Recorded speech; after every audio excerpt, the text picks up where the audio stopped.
Hello and welcome back to the next video in the Fiat Ducato build series. Today I'm going to be making a essential upgrade to the van. It's a 2011 Fiat Ducato, so the radio that actually came in the van is not capable of connecting your phone to Bluetooth. So what I've gone and done is bought a cheap doubled-in radio from eBay, which actually comes with a reversing camera and the AV lead that goes with it to actually plug into the unit. So I will show you exactly what I've bought and then we'll have a look at fitting it. So this is everything I ended up ordering to actually install the radio. You've got the 7-inch radio itself, as well as the reversing camera with the AV cables and the power cables. The kit came with wiring looms, but with only one side attached to plugs. So I bought some new wiring looms that should be plug and play with the existing wiring in the van.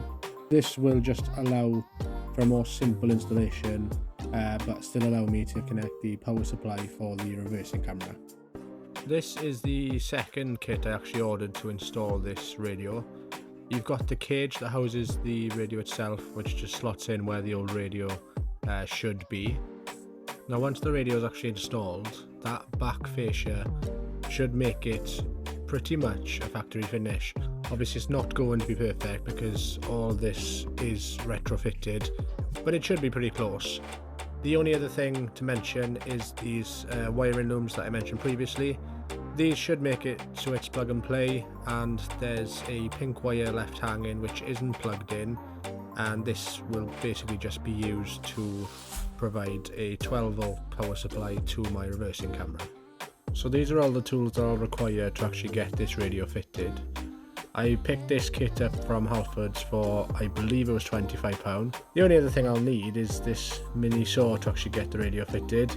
There's two plastic brackets inside where this radio actually sits, and this top shelf is what it sits on. So once the actual radio comes out, I'll just need to saw those down to make it sure that the cage can actually go in smoothly. So to actually get this radio out, I'm going to be using these two special tools which I again purchased from Halfords, which are just small enough to slot into the holes on the pre-existing radio. Just slot them in, and with a bit of brute force the whole radio should just slide out. To get this radio disconnected, you just remove the antenna cable and the power and speaker looms to the left. Once these are disconnected, just be sure not to lose them in the abyss behind the dash, as you'll likely never see them again.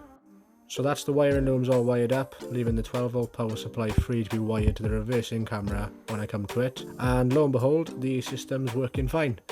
I've tested the audio as well as some of the menus and made sure the actual radio works, but it all seems to be working absolutely fine. Now that I know everything's working, I'm just going to disconnect it all again and get the shelf out as well as the radio cage. They both came out nice and easy. They were just friction fitted. It was literally just two screws holding the actual cage down, one to the left, one to the right. But now that they're out, I can tackle the plastic braces which actually held the shelf in place. And once these are out, I can then focus on getting the cage of the actual radio installed. So that's the cage and the initial fascia put on, and I must say it's a really sturdy fit. It was for the most part just friction fitted with a few push tabs on the actual cage to make it a more secure fit. I did initially have a problem with fitting this cage because I actually hadn't shaved the arms down quite short enough, so I had to just go back with the saw and shave those down a little bit more, and then the cage as well as the fascia fitted absolutely perfectly. Well, my plan now was to wire up the reversing camera. Where my face is, where the brake light is where I'll need to put this in.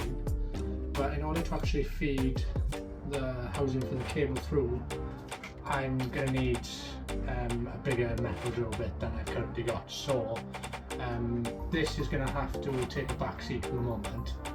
But so I don't have to rip the front out again, I'm going to wire in the 6-meter AV line that I've got for the camera.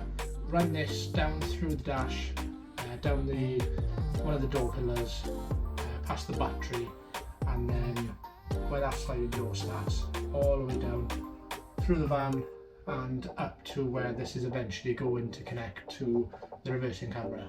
This wiring will just be ready to go then whenever I can actually fit the reversing camera.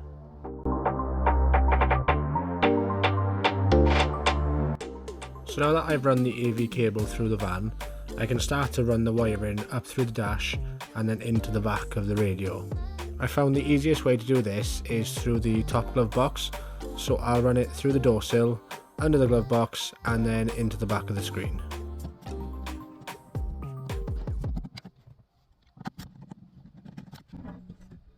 So yeah, as I suspected, moving the floor of that glove box allows me to see daylight. So just going to feed the wire through and then connect it up to the screen. Okay, the back's now been wired in. So we've got the antenna with the antenna adapter, followed by the video cable, which I've connected to that pink wire, which goes in slot A2 of the bottom wiring loom. Following on then, we've got the top brown mount with all the speaker cables, and then the bottom, first one you can see is the video cable, then it's the constant 12 volt, the ground, as well as the antenna for the FM signal, and the ignition switch as well. That's all been wired in. It's just a case of slotting it into there and then putting the final fascia on. And there we go, that is the install complete. It looks absolutely fantastic compared to the previous radio and will lead to me having much more functionality in the van. So pleased with that. It means we can have Bluetooth in the van, listen to music and play movies if we're stopped. It's just a massive improvement really. That's pretty much all I'm intending on doing on the cab before actually starting on the back. It's on to the actual build now. I'd appreciate it if you would subscribe to the channel if you found this video entertaining or informative. Give it a like and I'll see you in the next one.